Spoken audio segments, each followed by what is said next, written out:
shift a little bit, just specifically to the energy sector, though. What do you anticipate seeing in that arena in terms of benefits of AI? Yeah. I'll take that. So, I mean, we think about energy specifically in oil and gas. What we're seeing already is the key value and capabilities around predictive analytics. So, identifying potential future failures to course correct before anything happens. So, think about equipment strategies. Oil and gas companies are already applying this to improve and define their turnaround schedules, reduce downtimes. Think about the environmental health and safety component. So anything that can reduce a safety risk, is a huge value for any oil and gas company. When you think about broader terms, there's also the ability to use autonomous vehicles and haulers to reduce the on the ground human component where there might be an accident, what have you. So we're seeing that in mining and oil and gas. Also in aerial surveys and seismic surveys, applying those capabilities to those applications. In terms of even broader, if you think about the upstream side, the exploration component, all this data analysis is helping companies identify within existing assets, are there higher potential deposits, whether it's oil and gas or mining of rare earth materials that they may have missed or overlooked in the past, or identifying new assets that for whatever reason weren't captured or identified in conventional exploration efforts. So just a couple of weeks ago, BHP announced they're working with Microsoft to identify essentially opportunities within their Escondida copper mine, which is the largest copper mine in the world, located in Chile. Are there additional deposits that they can capture from that mine versus the high cost of developing a new mine? So again, all efficiency related, and predictive analytics is driving a lot of that development. Yeah, and I think the mining example, right, that ties directly into the uptick in EVs. The battery components really Exactly. need those materials, and we're starting to see a scarcity, right? Microchips, batteries, that kind of technology. We're starting to see a now limitation in how much core material we have. The demand for minerals is just going to continue to grow. So how do we, pull what we can from those existing assets? There's an environmental component as well. I mean, might as well,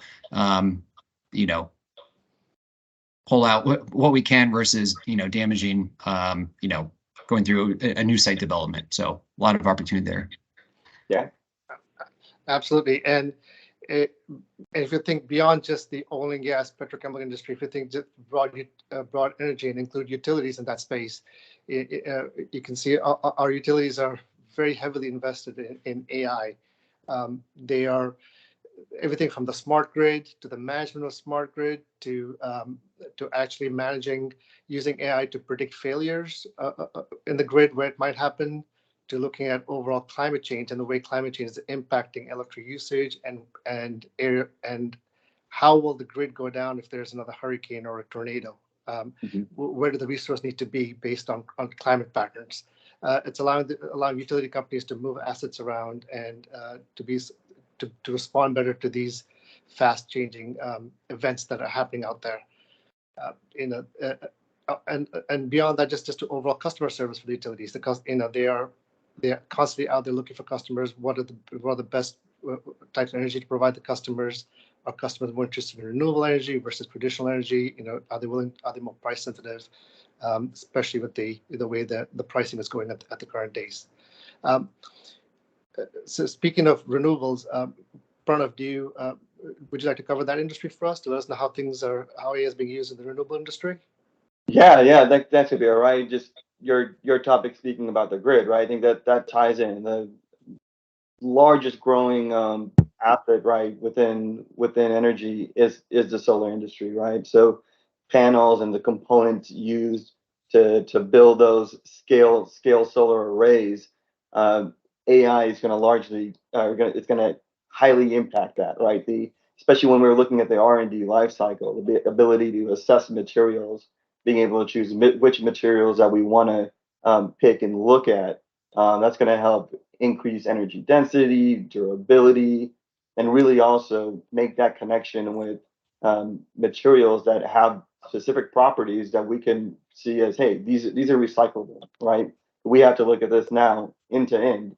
We're starting to now see that first round of a heavy amount of solar arrays and panels starting to get to that end of life. We see specialists in trying to recycle it, but as we scale and grow that industry, we need to make sure that there is a good process in place to help renew and recycle those materials. And so we're starting to see that connection now of AI and the environment, which is something that pretty exciting, right? When you think AI, right, going back to some of the original concepts and what we thought AI would bring us, we didn't really think it would tie us to recycling and environmental concepts. So I think it's a really great application and excited to see where it goes. Yeah, and you can apply some of the what we talked about, oil and gas and mining. I mean, you think about aerial surveys and being able to look at as solar and wind grows, how can we optimize where potential new assets are going. So I mean, Mhm. the applications are only going to grow in the renewable space. Totally agree.